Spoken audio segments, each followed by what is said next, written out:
Hey guys, how's it going? It's Target here. Welcome back to another episode of Live the Tendy Life with yours truly, Target Audience, and Heng Kong of the Rimouski Oceanic. So we lost a few here, three of the last four, but we're gonna get back on it. Now, before we get started, don't forget to hit that like button right away.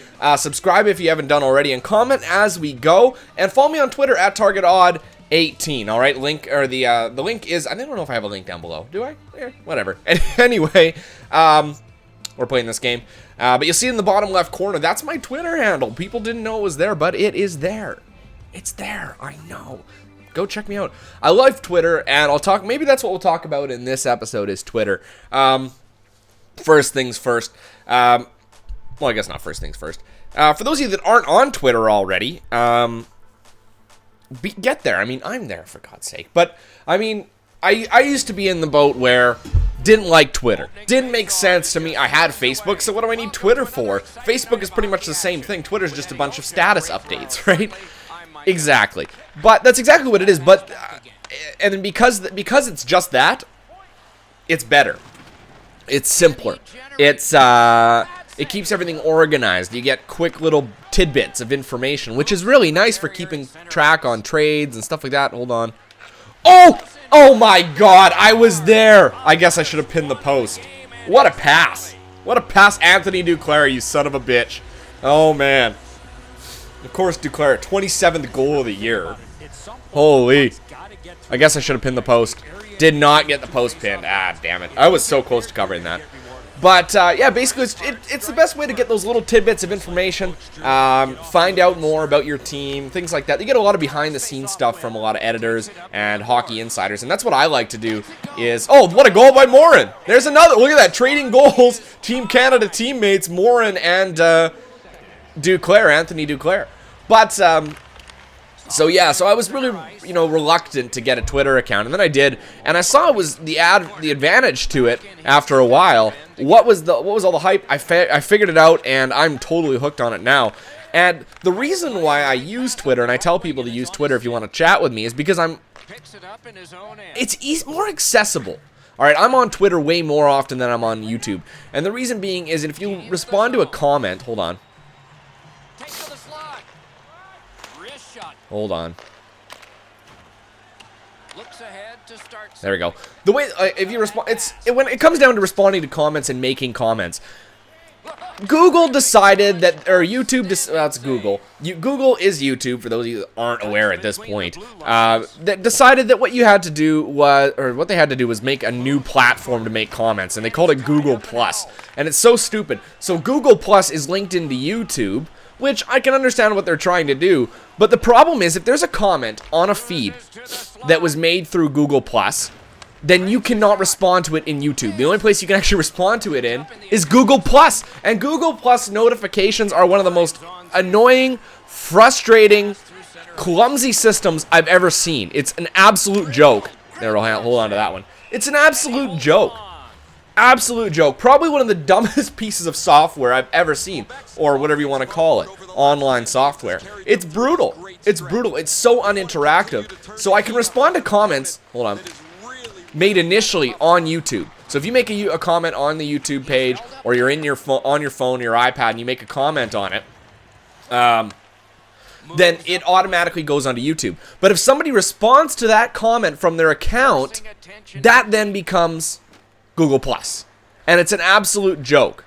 Like, all right, not Google Plus, but if I respond to a comment, it becomes actually I think it does become a Google Plus comment for everybody when they reply, and so then you can't reply to anybody else. It's so stupid. I absolutely hate it.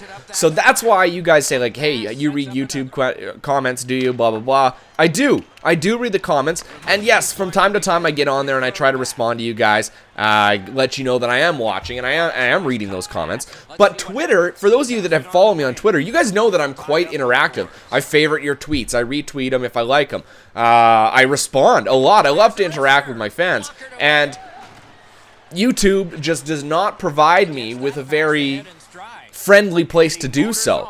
Go ahead and make comments on my videos, because they're the ones that I go to when it comes time to like be a GM or live the life on tips on how to do better in the game. But when it comes to just shooting the shit, Twitter is the best. That is the best place to do it. So if you want to hit me up on Twitter at TargetOdd18. Seriously, it's way better than YouTube. And so, I mean, I don't know. Maybe in the future, if YouTube starts to get their shit together, or Google gets their shit together and finds a better way to make it work. I mean, Google Plus really is only successful. Like, Google Plus is basically Google's version of Facebook. It's only successful because of YouTube. Let's, like, plain and simple. So why they needed to make a comment system. Oh, hold on here. That was close. Why they felt the need to make a comment system that literally only is used in YouTube for the purpose. I don't use Google Plus for anything. It's an absolute joke.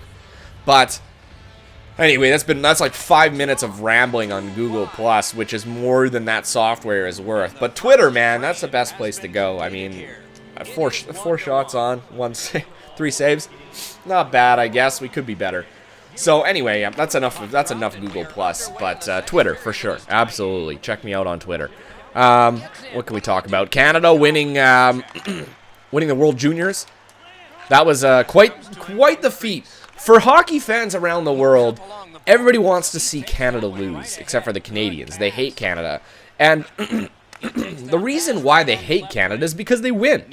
Not because we're a dirty team or anything like that, but because we win everything. And you know what? You start to hate those teams that win everything. It's frustrating for young players to try to be successful in these tournaments when Canada just walks in and dominates. But the last few years, hold on one second. No, hold on to that. The last few years, really, it's been other teams that have dominated. Sweden has been on the forefront. Russia has eliminated Canada 3 straight years up to this. So we're no longer the head superpower in this tournament. So when Canada finally won this year, it was a huge relief. We have not won gold medal. That's our first gold medal in 5 years. 5 years. That's crazy for Canada when you think about it. We always place 1 or 2. Or 3 at the most, but we've had a real dull, a little, a lull in our hockey program. Players that have gone that have been elite talent.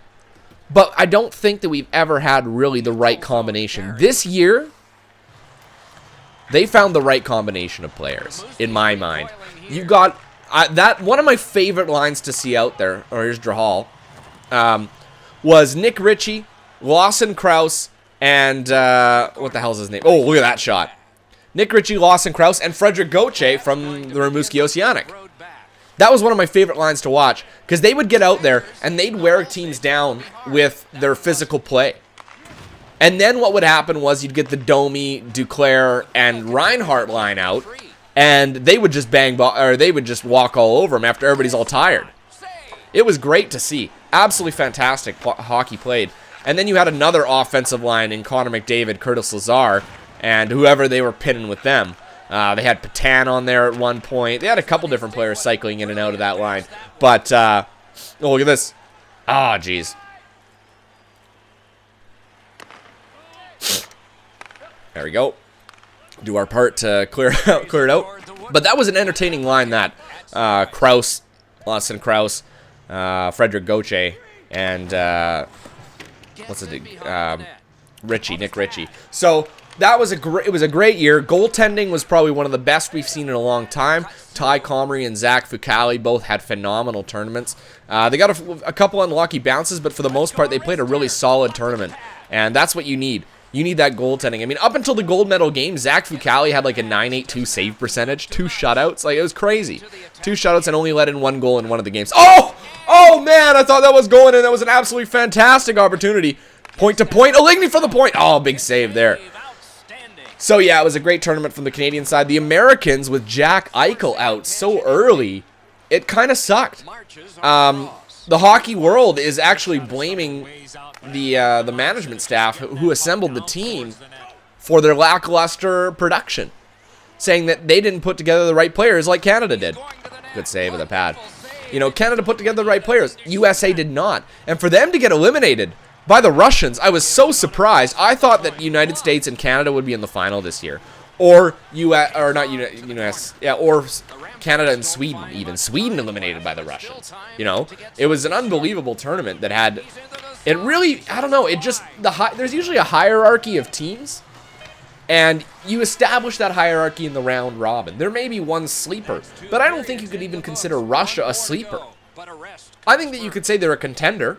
I didn't think that they were better than Sweden. I didn't think that Russia was better than Sweden, better than the United States. Definitely not better than Canada. Yet, they managed to sneak through, but they weren't a sleeper. They weren't a sleeper. They were a contender. They could challenge anything. But to beat the United States, what was it, 4-2, and then beat Sweden 4-1? I can't remember the score in the USA game. Maybe it was 3-2. I don't remember. But either way, they weren't exactly as close as you would think. And then they gave Canada a run for their money. Now, that would be Canada's fault. They kind of let them crawl back into things. But still, nonetheless, it was an interesting tourney. There's no doubt about it. And everybody's saying that the Russian defenseman, I don't know how the Russian defenseman or the Russian goalie were chosen as best defenseman and best goalie of the tournament. That boggles my mind to no extent. I mean, it doesn't make any sense whatsoever. The Russian player had no points. The defenseman, I'm pretty sure he had absolutely no points the entire tournament. And everybody's turning around saying he went undrafted. How did this kid go undrafted because he was chosen as defenseman of the tournament? Okay, no, I don't think so. For me, he didn't stand out as a big player. I watched almost every game in this tournament, guys. Almost every game. I think I missed one game. And that might have been the series between Germany and Switzerland to find out who was going to go down to Div 2 next year. Oh, what a save. That was a great save. Oh, how the hell did that go 5-0? That's a good solid poke check. Keeps it going behind the goalie. Flings it. Good. Oh, rebound went right to him. Not much you can do on that. That's so frustrating. Went off my chest. That was their 13th shot. Damn it. But I watched most games this tournament, and the Russians didn't stand out. No players on the Russian team really stood out for me. Barbashev had a pretty good tournament, Ivan Barbashev. But besides that, nobody else really. I was actually surprised that Darnell Nurse, and that's I'm a little biased being an Oiler fan, that he was not chosen as best defenseman of the tournament. But he had a phenomenal, like, he just kept getting better as the tournament went along. Now, a lot of people do not pick up on defensive skill. A lot of people don't have that ability to read a play and see, how did he play that perfectly? All right? Because defensemen don't necessarily score a lot of points, all right? And so I can't judge the Russian on that. But defensemen do a lot of things right in their own end that go unnoticed. And, I mean, it's easy to pick up on Max Domi, all right? Let's talk about Max Domi for a really quick second here. Max Domi had a really good tournament. He was a clutch player. Now, everybody was whoa, what the hell? What kind of a shot was that? Everybody was marveling at his defensive play, at how he blocked those shots. But the fact of the matter is, Domi was one of the worst blockers I've ever seen. He's going to get hurt one of these days if he continues to block the way he did. Oh, wow. That was close. Hold on, and I'll explain it in a second. Ooh, that didn't miss by much.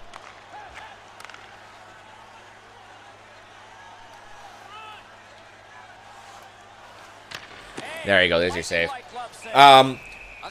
When you go down to block a shot, you're supposed to keep your body facing the play. Now, a lot of people are worried about their face and things like that. But you, as a hockey player, you can kind of read the play and see where it's going. So you know that you know where they're going to shoot. So what you do is you just position your legs in front of that shot. You don't actually, slide head first. That's a big no-no, sliding head first. And that's not what Domi did. What Domi did do, like that alliteration. What Domi did was he would turn his body around every time he went to block, so his back was to the play. Why is this? Oh, you had the backhand or a Goche. Unbelievable. Why is turning your back to the play so dangerous? Well, number one, you have no padding on the back of your legs. Those pads, they just clip on the back of your legs. Or they strap on. There's no padding back there. So if he gets hit in the calf or in the back of the knee, holy shit, that's gonna hurt. Like, that's gonna hurt a lot. And you're blocking, like 99% of the blocks made are with your upper body. Or sorry, probably 75% of the blocks made are made with your legs, and probably 24% of the blocks made are with your torso. So for the most part, you're blocking pucks with your legs, really. And for him to expose his legs like that was crazy. Like, yeah, he made some great plays, and he sacrificed his body. Unnecessarily so, though. You could have made those blocks so much safer. Oh, good. Oh, Drahal missed. Get ready. They're going to pull me. You could have made those blocks so much safer. He just did it smarter, and he didn't. I was really disappointed in Domi. But anyway, back. Oh, interference. No call. Wow. They're not going to call me to the bench. Anyway, back to the defensive thing. Darnell Nurse played insane defensively, shutting guys out. He did not give them lanes. Physical defenseman, shut everybody down. That's why he was chosen as one of Canada's best players at the end. They all get watches. Is because of his defensive play. He played amazingly, and that's not just because I'm an Oiler fan. But, am I still in? Holy shit. He played great, and for him to get snubbed like that, I was quite disappointed. He played one of the best tournaments I've ever seen a defenseman play at that. A lot of people are saying it was Pronger-esque in his defensive ability. He didn't score a lot, which is fine. You don't necessarily need a goal scorer out there. But he did everything right. Oh, did I hit the side of the net, or did I save that? Oh my goodness, I have no idea right now. There's your blocker save. And that'll be a 2-1 loss, unfortunately. Unlucky as all hell right there. Let's take a look here. 15 shots against, 3 stars, not me, I can guarantee that. Only an 8.67 save percentage. Brassard had a 9.50, Francois Brassard. So there's not much you could do with that. That sucks. We didn't have a single hit in that game. How do you go an entire game without a hit? That's brutal. Ugh. Alright, guys, well, that's where I'm going to leave this one. Thanks for watching. Until next time, I'm Target Audience, and I'll catch you guys out on the ice.